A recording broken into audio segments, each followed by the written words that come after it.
2021 has certainly been one of the most interesting and unpredictable years of my entire life, and I'm sure many of you could say the same. And even though we've still got a few months to go until 2022 rolls around, there's been enough big developments in the world of comic books that we just had to cover them all today. Hey everybody, I'm Josh Busker, and today we're going to be taking a look at the top 10 biggest changes to superheroes in 2021. Coming in at number 10, we have a cosmic new origin story for the infamous Killer Croc. One of Batman's more physically intimidating villains over the years, Killer Croc long assumed he was a human man named Waylon Jones with a disease that coincidentally disfigured him into looking like a human-crocodile hybrid. However, following an investigation into a serial killer believed to be Killer Croc's son, Batman reveals to the villain that in his hometown during the year he was born, seismic activity lining up with those caused by a meteor was registered, along with multiple DNA alterations in the area resulting in mammals with reptile genetics. Horrified at the realization that he might actually be the result of an alien species from outer space, Killer Croc just goes to show that the wild villains of Gotham can always get a little bit wilder. At number 9, we've got a major death in the Power Rangers comics, a franchise of superheroes that we don't often get to cover on this channel, but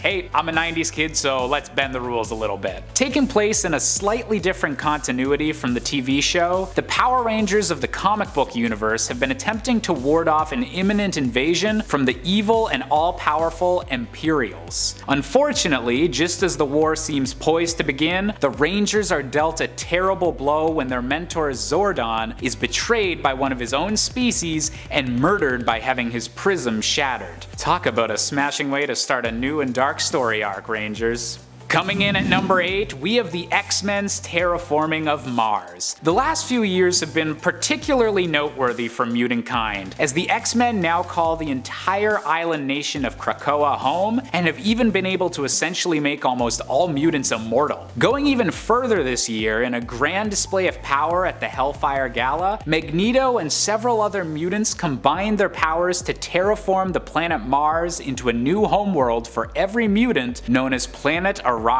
Taking only a few hours to accomplish, Magneto declared that this new planet is now the capital of the solar system and was an outstanding feat that displays just how powerful mutants are becoming in the wider Marvel universe. At number 7, we have Thor deciding to give up Mjolnir. That's right, even though Mjolnir is the weapon best associated with the God of Thunder, he's currently laying down his hammer in the comics. After ascending to the throne of Asgard and becoming the new Allfather a couple of years ago, Thor has increasingly found it more and more difficult to lift and fight with Mjolnir, with the weapon even seeming to become more stubborn rather than simply heavier. Thor eventually came to the realization that the hammer is meant to be used by a warrior, not a king, and so decided to lay down Mjolnir for now as he focuses on leading Asgard into a new age. Which, coming from Thor, that's actually pretty mature for him, so good job, buddy.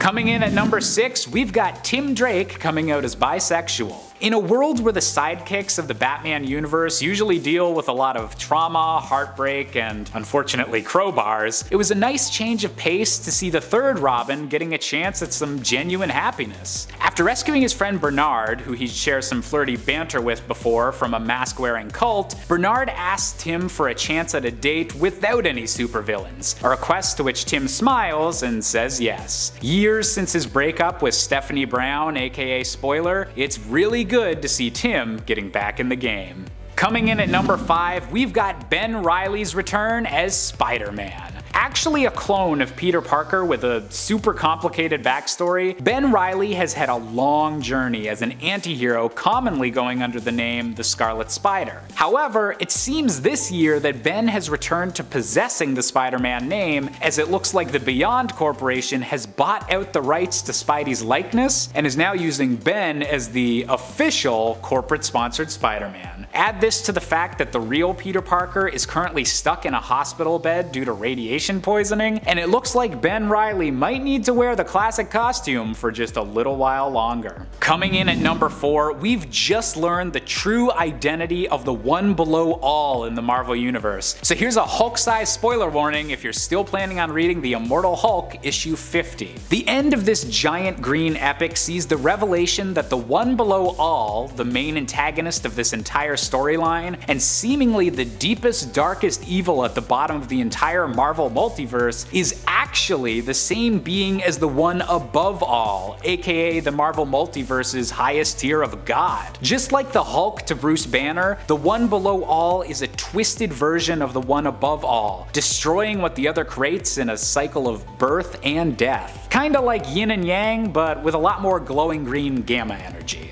At number 3, we've got the true identity of the titular last Ronin in this spin-off of the Teenage Mutant Ninja Turtles franchise. Taking place in a dystopian future where the grandson of the Shredder has completely taken over Manhattan, the last Ronin only revealed at the end of its first issue that the last surviving Ninja Turtle is none other than Michelangelo, the last brother you might expect to have gone super dark and serious. And while technically this twist was revealed in a cliffhanger at the very end of 2020, it wasn't until this year that the character of this traumatized Michelangelo and how he dealt with the deaths of his 3 brothers was revealed, leaving this a Ninja Turtle story with a lot fewer laughs and pizza parties than usual. Coming in at number 2, we've got Venom becoming the new god of the symbiotes. After years of build-up through events like Absolute Carnage, the creator of the symbiotes, known as Null, finally reached Earth in the King in Black event. One of the strongest villains that the Marvel multiverse has ever faced,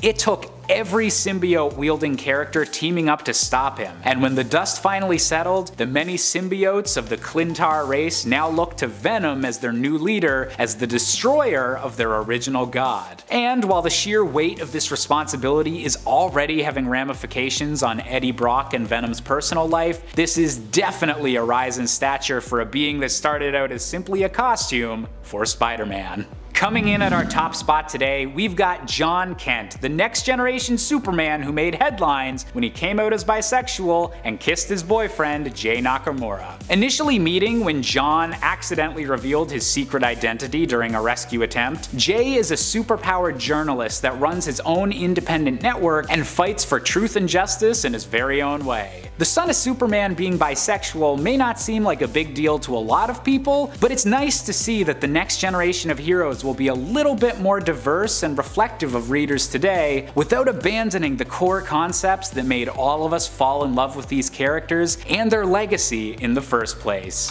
Hey there, before we wrap up today, let's do some responses to some comments. T-Rex Advent asked, how do you think we'll see Mjolnir coming back in Thor Love and Thunder so that Jane Foster can wield it? So I was actually thinking about this before the video, and honestly, if Marvel was setting up this entire multiverse thing, like the Loki show, the What If show, everything, just so they can get Mjolnir back in some alternate universe so that Natalie Portman can use it, I would believe that. Natalie Portman wielding Mjolnir is gonna be awesome, so I really hope it happens. Just a Peaceful Man who's born in the 1980s says, they need to make Beta Ray Bill appear in the MCU. Again, another thing that I'm super excited about Thor Love and Thunder for, because just really, I really hope that that character makes an appearance, because if anyone can do that character justice, I think it's Taika Waititi. And Casper Decker says, I like your shirt, and I am just pointing out this comment because I was specifically wearing like a super nerdy Digimon shirt. I'm just pleased that someone else liked Digimon. So thank you, Casper. There's dozens of us. There's at least a couple Digimon fans out there. That's all the time we have for today, but if you like this video, why not hit the like button, hit the subscribe button, and let us know in the comments your favorite plot development of 2021. As always, I've been Josh Busker, and I'll see you all next time.